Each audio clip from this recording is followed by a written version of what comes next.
ස්ලාමලයිකුම් අයිබෝවන් යාලුනේ අදත් මං ඔයාලට අරගෙන ආවේ ඉතාමත් වැදගත් පණිවිඩයක්. ඔයාලා දන්නවා මේ අස්වැසුම ප්‍රතිලාභීන්ට පළමු අධීරයේ අස්වැසුම ලබාගෙන සිටින ප්‍රතිලාභීන්ට ඒ වගේම තමයි පළමු අධීරයට අස්වැසුමට අයදුම් කරලා සුදුසුකම් නොලබපු අය. ඒ වගේම තමයි අස්වැසුම අතරමඟදී නැවතුණු අය. ඔයාලා දන්නවා සංක්‍රාන්තික අය පහුගිය අප්‍රේල් මාසෙ සිට යාලව නවත්තලා තිනවා. ඒ වගේම තමයි අවදානටම ලක් වූ කාණ්ඩෙත් මේ දෙසැම්බර් මාසෙත් එක්ක අවසන් වෙනවා.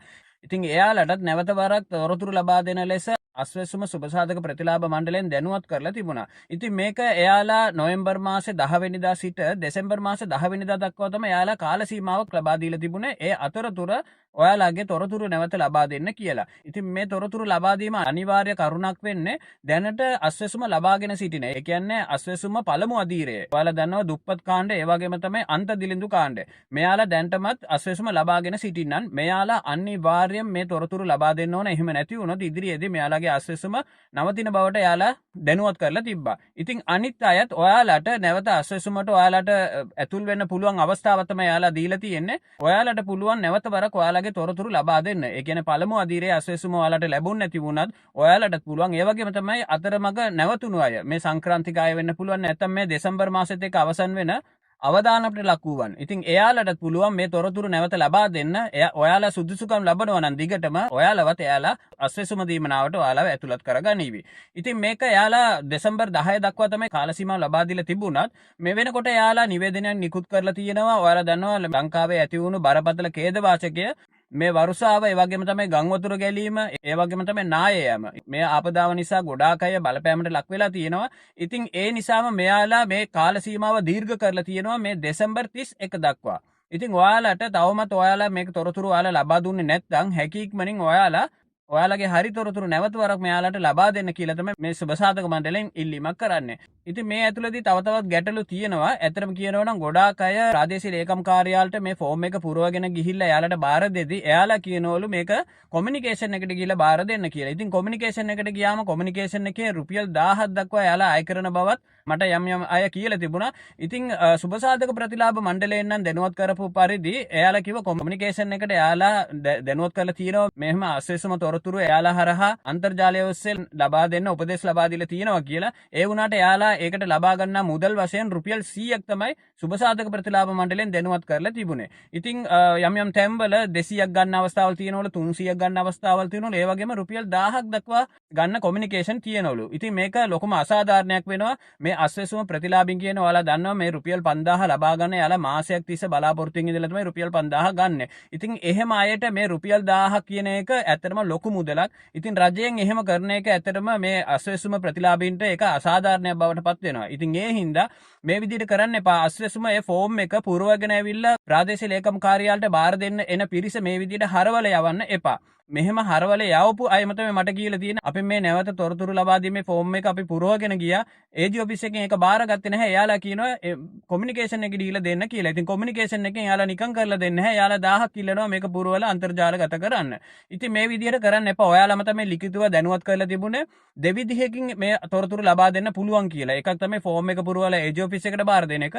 එහෙමත් නැත්නම් මේ ඔන්ලයින් හරහා තොරතුරු ලබා දෙන්න කියලා. ඉතින් මේ දෙකෙන් එකක් තමයි ජනතාව තෝරගෙන තියෙන්නේ. ඉතින් එයාලා ෆෝම් එක පුරවගෙන ඇවිල්ලා ඔයාලට බාර දෙනවා නම් කරුණාකරලා ඔයාලා ඒක බාර ගන්න. ඔයාලම තමයි ලිඛිතව ඒක දැනුවත් කරලා තිබුණේ. ඉතින් ඒ හින්දා එහෙම ඔයාලා කරන්න එපා. එහෙම ගේන අය ඔයාලා බාර අරගෙන ඔයාලා ඒ තොරතුරුක අන්තර්ගත කරන එක ඔයාලට ඒක කරන්න පුළුවන්. ඇයි කිව්වොත් ඔයාලාම තමයි දැනුවත් කරලා තිබුණේ මේ විදිහට ෆෝම් එක ඩවුන්ලෝඩ් කරලා ඒකේ තොරතුරු ටික පුරවලා ගෙනල්ලා දෙන්න කියලා. ඉතින් කොමියුනිකේෂන් එකට ගියාම කොමියුනිකේෂන් එකෙන් 1000ක් ගන්නවා කියලා කියන්නේ ඇත්තටම ඒක අසාධාරණයක්. එයාලට ඔයාලා කියපු විදිහට රුපියල් 100ක් හෝ 200ක් ගත්තට කමක් නැහැ. රුපියල් 1000 කියලා කියන ඇත්තටම මේ අස්වැසුම ලබාගෙන සිටින්නන් ඔයාලා දන්නවා දුගී දුප්පත් ජනතාවට තමයි මේ අස්වැසුම දීවනාව ලබා දෙන්නේ. ඉතින් එයාලගෙන් එකවර මෙහෙම රුපියල් 1000ක් ගන්නවා කියලා කියන්නේ ඇත්තටම ඒක එයාලට ලොකු මුදලක් වෙනවා. ඉතින් ඒ හින්දා කරුණාකරලා මම අස්වැසුම සුබසාධක මණ්ඩලය ඒ වගේම තමයි ප්‍රාදේශීය ලේකම් කාර්යාලයේ ඉන්න අස්වැසුම නිලධාරීන්ගෙන් මම ඉල්ලා සිටින්නේ ඒ විදිහට එන මේ අසරණ මිනිස්සු අපහසුතාවට ලක් කරන්න එපා.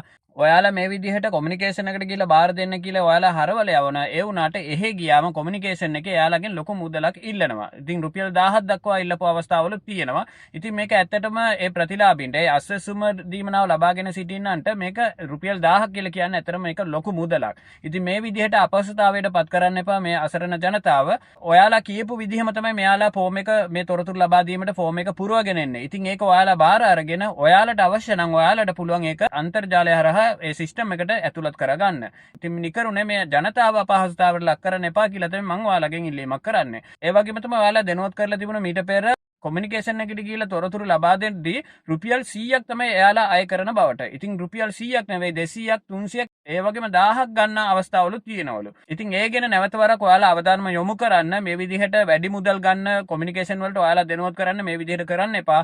ඔයාලා දැනුවත් කළ පරිදි රුපියල් 100ක් නැත්නම් රුපියල් 200ක් ගත්ත කමන්නේ මේ විදිහට රුපියල් 1000ක් ගන්න එපයි කියලා තමයි මම ඔයාලගෙන් ඉල්ලීමක් කරන්නේ. ඉතින් මේ පණිවිඩය මම අද ඔයාලට අරගෙන ආවේ ඇත්තටම අසෙසුම සුබසාධක මණ්ඩලයෙන් ඔයාලට ලබා දීලා තිබුණු ඒ කාල සීමාව එයාලා දීර්ඝ කරලා තියෙනවා. දෙසැම්බර් 31 දක්වා ඔයාලට තොරතුරු ලබා දීමේ හැකියාවක් තියෙනවා. ඉතින් මේ පණිවිඩය අනිවාර්යෙන් ඔයාලා දන්න කෙනේ යාළුවෝ හැමෝටම මේක ෂෙයා කරලා දැනුවත් කරන්න. ඒ පිළිබඳව එයාලා මාධ්‍ය නිවේදනයක් නිකුත් කරලා තියෙනවා. ඒක මම ඔයාලට වීඩියෝ එකක් මගින් මේ වීඩියෝ අවසානයේදී ඇටච් කරලා තියෙන්නේ. ඉතින් අනිවාර්යෙන් ඒක සම්පූර්ණව බලන්න. ඒ වගේම මේ වීඩියෝ එක බලන ඔයාලා තවමත් මගේ channel එක subscribe කරලා නැත්නම් subscribe කරලා bell button එකේ all select කරලා තියාගන්න. මේ විදිහට මම කියන වැදගත්ම පොත් ඔයාලට notification තුලින් බලා ගන්න පුළුවන් වෙන්න. වීඩියෝ අවසානයේදී බලන යාළුවන්ට ෂෙයා කරන්න. ඔයාලා හැමෝටම සුබ දවසක්.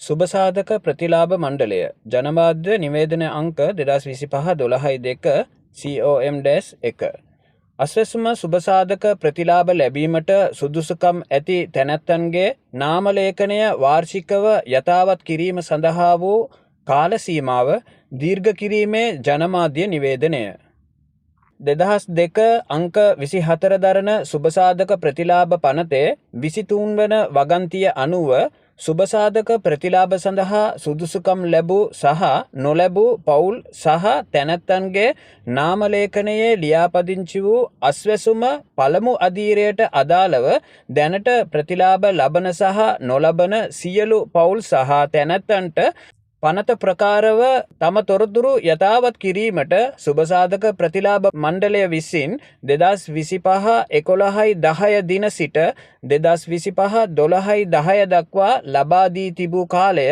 රටේ පවතින ආපදා තත්ත්වය හේතුවෙන් 2025-12-31 දක්වා දීර්ඝ කිරීමට සුබසාධක ප්‍රතිලාභ මණ්ඩලය විසින් තීරණය කර ඇත. කොමසාරිස් සභාපති සුබසාධක ප්‍රතිලාභ මණ්ඩලය